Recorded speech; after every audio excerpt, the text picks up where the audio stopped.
भागलपुर में बरसात के मौसम आते ही दक्षिणी क्षेत्र स्थित भोलानाथ पुल में जलजमाव की स्थिति बन जाती है। दशकों से चले आ रहे भोलानाथ की समस्या से लोग त्राहिमाम है। यहाँ बेमौसम बारिश के वक्त भी पुल के नीचे नाले का पानी जम जाता है, जिससे लोगों को काफी समस्या से जूझना पड़ता है। भोलानाथ पुल फ्लाईओवर निर्माण को लेकर चर्चाएं तो काफी हुई, लेकिन यह महज चुनावी जुमला ही बनकर रह गया। एक तरफ जहां कांवरिया गंगा जल भरकर शिवालयों में भगवान भोलेनाथ को जलाभिषेक करने के लिए शुद्ध मन भाव से निकलते हैं, वहीं दूसरी ओर सड़क पर नाले का पानी बह रहा है, उसी से श्रद्धालुओं को गुजरना पड़ता है। ना तो जिला प्रशासन इस पर ध्यान दे रही और ना ही नगर निगम, जिसको लेकर भारतीय जनता पार्टी के जिला अध्यक्ष संतोष शाह ने अपने कार्यकर्ताओं के साथ नाले के पानी में बैठकर जिला प्रशासन और नगर निगम के खिलाफ खूब नारेबाजी की। वहीं जिला प्रशासन और नगर निगम के उदासीन रवैये से शहरवासी काफी दुखी हैं। लोगों का कहना है कि जब प्रशासन और नगर निगम ही इस पर ध्यान नहीं देगी तो कैसे श्रद्धालु शिवालयों में शुद्ध मन भाव से जलाभिषेक के लिए जा सकेंगे। भारतीय जनता पार्टी के भागलपुर जिलाध्यक्ष संतोष शाह ने कहा कि प्रशासन जब तक यहां पर नहीं आती है और इस गंदे पानी की जल जमाव वाली व्यवस्था को दुरुस्त नहीं करती है, तब तक यह प्रदर्शन जारी रहेगा।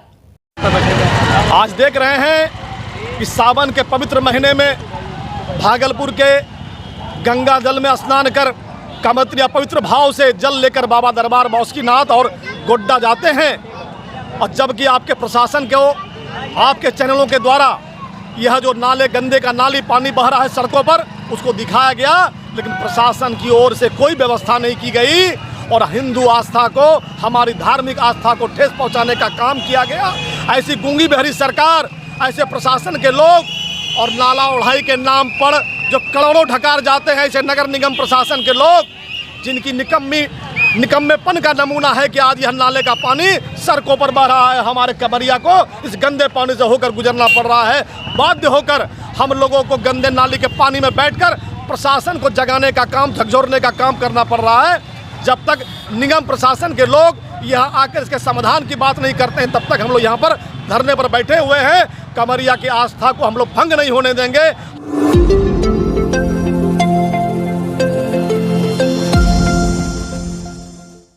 भागलपुर के सुल्तानगंज के असगैवीनाथ धाम में सावन की दूसरी सोमवारी को लेकर हजारों कांवरियों ने असगैवीनाथ उत्तर वाहिनी गंगा जल लेकर देवघर वैद्यनाथ धाम रवाना हुए।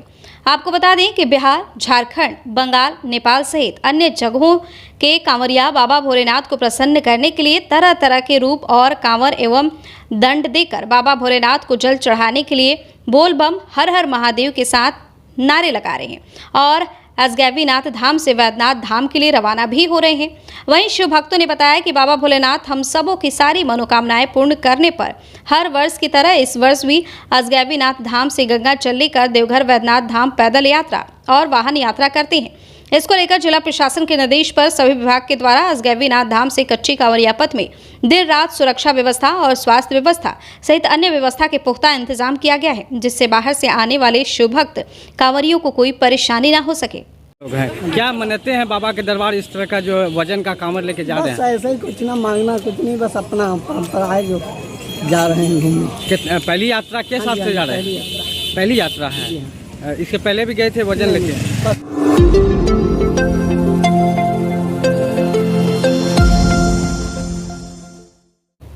आपने भारत देश को आजाद कराने के लिए कई वीर सपूत शहीद हो गए। कुछ वीर सपूतों के नाम लोगों की जुबान पर हैं, लेकिन कई ऐसे वीर सपूत जिन्होंने अपना अहम योगदान देश की आज़ादी में दिया है, वह गुलामी के अंधेरे में इतिहास के पन्ने में खो गए हैं। उन्हें उभारने और युवाओं को उनकी गाथा याद दिलाने के लिए संस्कार भारती के द्वारा पूरे प्रदेश में देशभक्ति पर आधारित गुमनाम स्वतंत्रता सेनानियों के इतिहास पर नुक्कड़ नाटक का आयोजन किया जा रहा है। यह नुक्कड़ नाटक भारतीय स्वतंत्रता संग्राम के अमृत महोत्सव के समापन के अवसर पर संस्कार भारती के द्वारा पूरे प्रदेश में किया जा रहा है। यह कार्यक्रम भागलपुर, बांका, खगड़िया, कटिहार के अलावे कई जगहों पर एक साथ चल रहा है। इसी बाबत आज भागलपुर के घंटाघर चौक पर तारापुर में शहीद हुए वीर क्रांतिकारियों के गाथा पर आधारित नुक्कड़ नाटक का मंचन भी किया गया। कार्यक्रम के दौरान बरियारपुर के अंग नाट्य मंच के निदेशक संजय कुमार ने बताया कि इस कार्यक्रम को कराने का मुख्य उद्देश्य है जो गुमनामी के अंधेरे में इतिहास के पन्ने खो गए हैं, उन्हें उजागर करना। उन्होंने बताया कि तारापुर में 34 क्रांतिकारी वीर सपूतों की शहीदों की शहादत हुई है। उसी घटना पर आधारित नुक्कड़ नाटक तारापुर के शहीद का मंचन किया जा रहा है। साथ ही उन्होंने बताया कि उनकी गाथा को उभारना ही इस कार्यक्रम का मुख्य उद्देश्य है, जिससे आज के युवा उन वीर सपूतों की कहानी जाने और देशभक्ति का जज्बा पैदा हो, जिससे देश के सम्मान के लिए जीने मरने की कस्में खाएं। ये ताड़ापुर के शहीद जो कि गुमनामी के अंधेरे में इतिहास के पन्नों में रह गया। ताड़ापुर में 34 जवानों की शहादत हुई, देश के क्रांतिकारियों की शहादत हुई। उसी घटनाओं पर आधारित हमने ये नुक्कड़ किया है ताड़ापुर के शहीद। क्या उद्देश्य है इस ये भारतीय स्वतंत्रता संग्राम के अमृत महोत्सव समापन के अवसर पर संस्कार भारती के द्वारा पूरे प्रदेश में इस तरह का नुक्कड़ किया जा रहा है। इसी क्रम में आज हम भागलपुर, बांका, खगड़िया और कटिहार 4 जिले में नुक्कड़ नाटक कर रहे हैं और अपने क्षेत्रीय क्रांतिकारी जो इतिहास के पन्नों में नहीं आ सके, गुमनामी की जिंदगी जो उनको उभारना है इस पटल पर कि उनको पाठ्यक्रम में शामिल किया जाए और उस क्रांतिकारी के बारे में जानकर हमारे क्षेत्र के युवाओं में हौसला रहे कि हम भी क्रांति की मिसाल जलाने में सहयोग दिए थे, देश की आज़ादी को संता दिलाने में सहयोग दिए थे।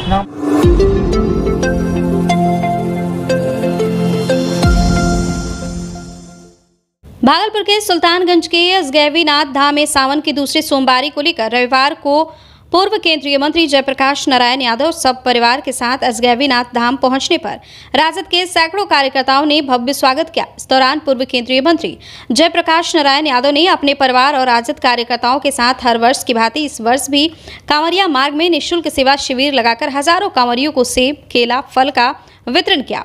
इस दौरान पूर्व केंद्रीय मंत्री जयप्रकाश नारायण ने मीडिया को बताया कि कांवरियों को असगैवीनाथ धाम से पैदल 120 किलोमीटर की पैदल यात्रा कर बाबा भोलेनाथ के मंदिर वैद्यनाथ धाम देवघर जाते हैं। कांवरियों की सेवा के लिए राजद परिवार कांवरियों की सेवा में लगे रहते हैं। उसी को लेकर आज कांवरियों को फल का प्रसाद देकर देश में अमन, चैन, भाईचारा बना रहे, सभी कांवरियों को घर में सुख शांति बनी रहे, इसकी कामना बाबा भोलेनाथ से की। और श्रावणी मेला को राष्ट्रीय मेला का दर्जा के सवाल पर कहा कि 2014 में लोकसभा के सदस्य होने पर पार्लियामेंट में आवाज उठाते रहे, लेकिन केंद्र सरकार की हुकूमत होने पर अब तक श्रावणी मेला को राष्ट्रीय मेला का दर्जा नहीं दिया गया। हम मांग करते हैं कि श्रावणी मेला को राष्ट्रीय मेला का दर्जा मिल सके। मेला निरीक्षण का कांवरियों से फीड लेंगे कि क्या सुविधा बिहार सरकार ने दी है, उपयुक्त है कि नहीं, और जो कमी है वो भी कांवरिया से जानेंगे, फिर सरकार के पास प्रस्ताव भेजेंगे।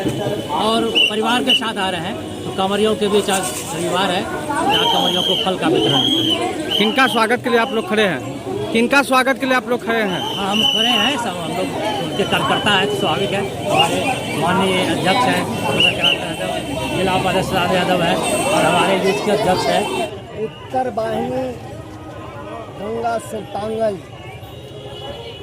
जो पवित्र स्थान देश और दुनिया में है, सावन माह में और ऐसे भी निरंतर लोग कांवड़ लेके सुल्तानगंज से जल उठा करके भोले बाबा धाम देवघर में जलाभिषेक करने जाते हैं। लगभग 120 किलोमीटर की दूरी बाबा भोलेनाथ की नगरी है। पाँव पैदल सुल्तानगंज, असरगंज, तारापुर, शम्भूगंज, बेलहर, कटोरिया, सुइया होते हुए सीधे बाबा भोले की नगरी तक जो है गोढ़ियारी होकर के जाते हैं।